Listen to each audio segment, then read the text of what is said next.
Hey guys, welcome to my updated drum tour. I did one of these videos a couple of years ago just with an iPad and my cell phone, and the quality wasn't great, but today we're shooting in amazing 4K, and I wanted to give you guys an update on the kit to see how it's evolved since the last time around. My drum set is a Pearl Masterworks. It was actually featured in Pearl's magazine in 2016. I'll put a picture of that in right now for you. This kick drum is a 22 by 18, a mix of African mahogany and Bubinga woods, and it's a 10-ply kick drum. One thing I love about this kick drum, besides the sound, is the amazing wood grain. If you guys can see that there, it just looks three-dimensional. I'm in love with it. This is a 2-up, 2-down configuration, so the first time you're looking at here is a 10 by 8, 6-ply. Again, a mix of African mahogany and Bubinga. The next tom over is a 12 by 8 6-ply. The first floor tom is a 14 by 14 10-ply, and the low floor tom is a 16 by 16 10-ply. You'll probably notice that I went up in the number of plies as I got deeper into the tonal qualities of each drum, and that's to give it more oomph and more low end on those low toms. This is a 14 by 5 20-ply free-floating snare drum mixed with African mahogany and Bubinga, also with maple intertwined as well. So this thing is a monster. Let me show you the underside. If you can see in there, you'll notice you can see all the plies of wood that make up the 20-ply snare drum. This thing is built like a tank, and it sounds pretty awesome.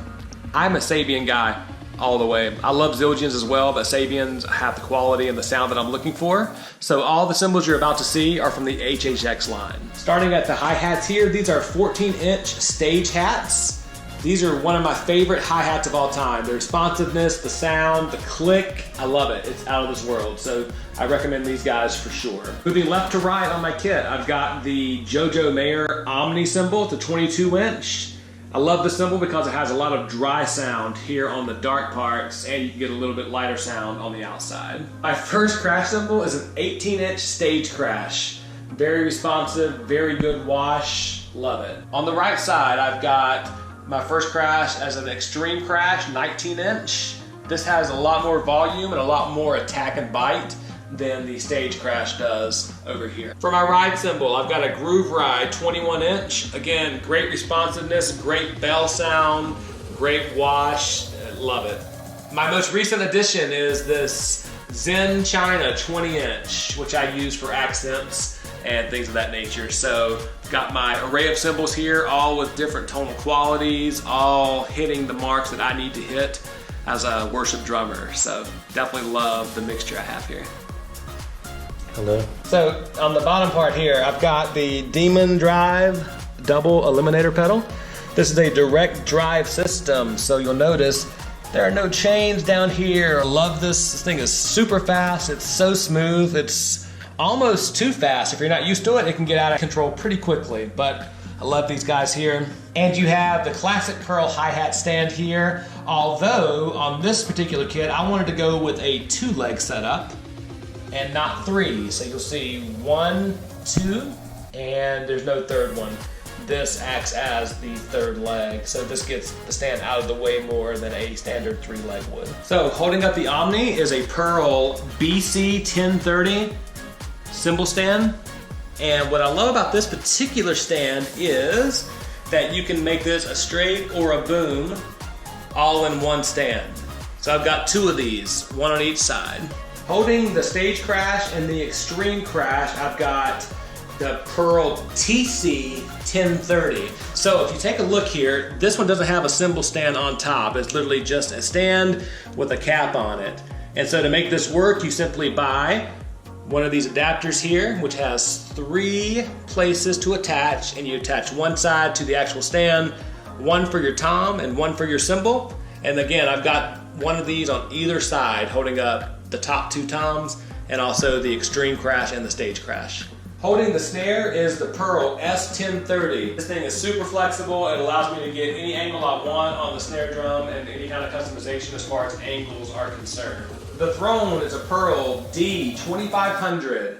Super comfortable, adjustable, does the job. Can't ask for more than that. For my overheads, I'm using AKG C214s. These things do an amazing job.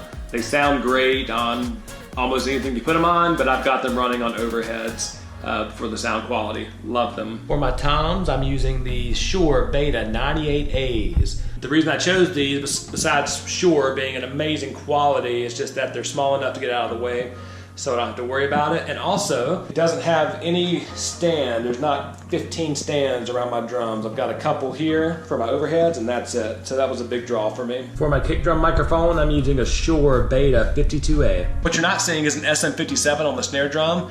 I accidentally whacked it with a stick and completely shattered it. So it's not here right now, but we'll get a new one soon and then we'll be able to move forward. In my rolling mobile rack up top, I've got a Pro 2500 Monster Power.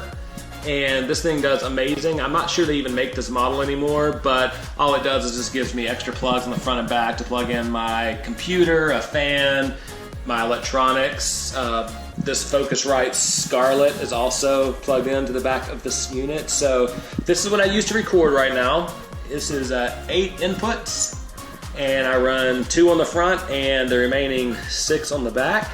But yeah, this is just straightforward. Allows me to get my level set right on the front panel, 1 USB cable to my computer, and I'm recording directly into Pro Tools. For sticks, I use Vic Firth American Hickory 5A.